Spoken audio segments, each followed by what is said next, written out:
ایک مرتبہ درود پاک اللہم صلی علی سیدنا محمد وعلی آل سیدنا مولانا. جو ہے اچھا ایک بار بتا دیجیے، کہے کہ مولانا صاحب آئے تھے، کہا تھا پلا کے جاؤں گا، آپ پی رہے ہیں سن رہے ہیں؟ پی رہے ہیں نا، جان سے پلا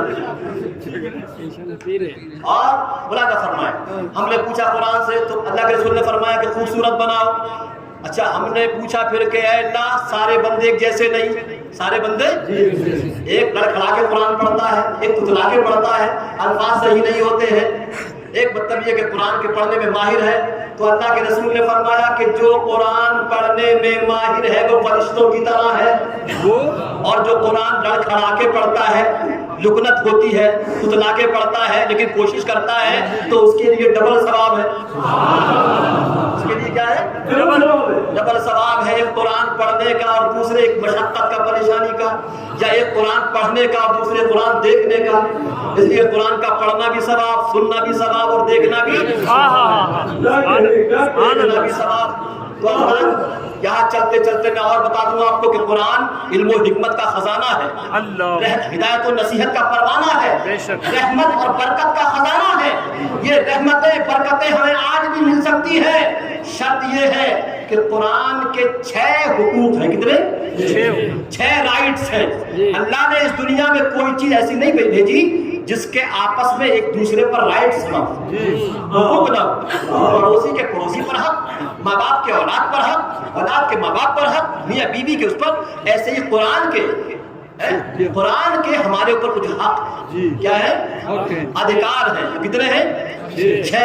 آپ ان 6 حق کو ادا کیجئے، خدا کی رحمتیں آپ پر جو ہے جہاں رہو گے وہاں نہ ہو. وہ 6 رحمتیں کیا ہیں؟ یاد رکھیے آپ. قرآن کا پہلا حق ہے تصدیق و تعظیم. اس کے بعد تصدیق و تعظیم، جس کے بارے میں قرآن کہتا ہے انہو لقرآن کریم، یہ کوئی معمولی قرآن نہیں، عظمت والا قرآن ہے. تو آپ دل سے یہ تصدیق کریں، گواہی دیں کہ یہ کوئی معمولی کتاب نہیں ہے، یہ اللہ کا ہے. جب عظمت ہوگی تبھی تو احترام ہوگا.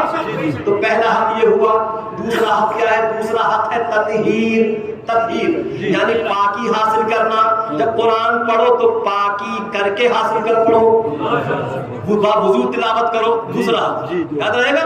تیسرا حق ہے ترتیل. کیا ہے؟ ترتیل یعنی جب قرآن پڑھو تو اس طرح پڑھو کہ ایک ایک حرف موتی کی طرح سمجھ میں آئے. یعلمون تعلمون نہ ہو.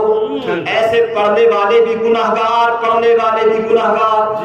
جب قرآن پڑھو تو اچھے انداز میں پڑھو، صاف صاف پڑھو. 3 حق ہو گئے؟ ہاں 3 ہو گئے. چوتھا حق ہے تفہیم. تفہیم یعنی جب آپ نے پڑھا ہے تو اب اس کو سمجھ کر پڑھو. کیا پڑھو؟ سمجھ کر پڑھو. یعنی قرآن میں اللہ تمہیں کیا پیغام دے رہا ہے، کیا تعلیم دے رہا ہے، جب تک اس کو سمجھو گے نہیں تو عمل تو سمجھ کر پڑھو. اور صحابہ کرام فرماتے صحابہ کرام کہ جب تک ہم 10 آیتوں کو اچھی طریقے سے سمجھ نہیں لیا کرتے تھے، 11ویں آیت کو ہاتھ نہیں لگاتے تھے. تو قرآن کو پڑھو تو کیسے پڑھو؟ سمجھ کر پڑھو. آج تو آسانی ہے، ہندی میں، انگلش میں، ہر زبان میں ترجمہ موجود ہے، ٹرانسلیشن موجود ہے. ارے زیادہ نہیں تو کم سے کم ایک سورت، ایک آیت سمجھ کر پڑھو، لیکن سمجھ کر پڑھو. تفہیم. اور 5واں حق کیا ہے؟ 5واں حق ہے تعمیل.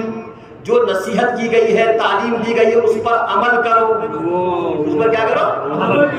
معلوم ہوا آپ بیمار ہیں، ہم بیمار ہیں، ڈاکٹر کے پاس گئے، ڈاکٹر نے نسخہ لکھا، آ کے کہہ رہے ڈاکٹر بہت اچھا ہے، ڈاکٹر بہت اچھا ہے، بہت اچھا نسخہ لکھا ہے. لیکن پیارے یہ بتاؤ کہ اگر اس نسخے کو استعمال نہیں کرو گے فائدہ ہوگا؟ نہیں ہوگا. تو جو نسخہ کیمیا ہے، اتر کر ہیرا سے سوئے قوم آیا اور ایک نسخہ کیمیا ساتھ لایا. تو جو نسخہ ساتھ لے کے آئے ہمارے آقا صلی اللہ علیہ وسلم، جس پر اس پر عمل نہیں کرو گے فائدہ کچھ نہیں ہوگا. تو 5 ہو گئے. اور چھٹا ہے ترسیل. چھٹا کیا ہے؟ ترسیل کا مطلب ہے کہ جب آپ نے قرآن کو پڑھ لیا، سمجھ لیا، اب اس کو دوسروں تک پہنچاؤ.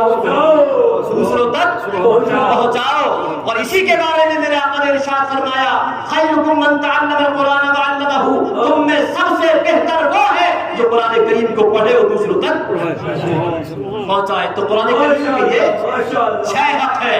پہلا بولیے سب تعظیم و تصدیق, دوسرا تطہیر پاکی, تیسرا ترتیب ٹھہر ٹھہر کے پڑھنا, چوتھا تفہیم سمجھ کے پڑھنا, پانچواں تعمیر اس پہ عمل کرنا, اور چھٹا ترسیل خود پڑھا ہے تو دوسروں کو پڑھانا پہنچانا.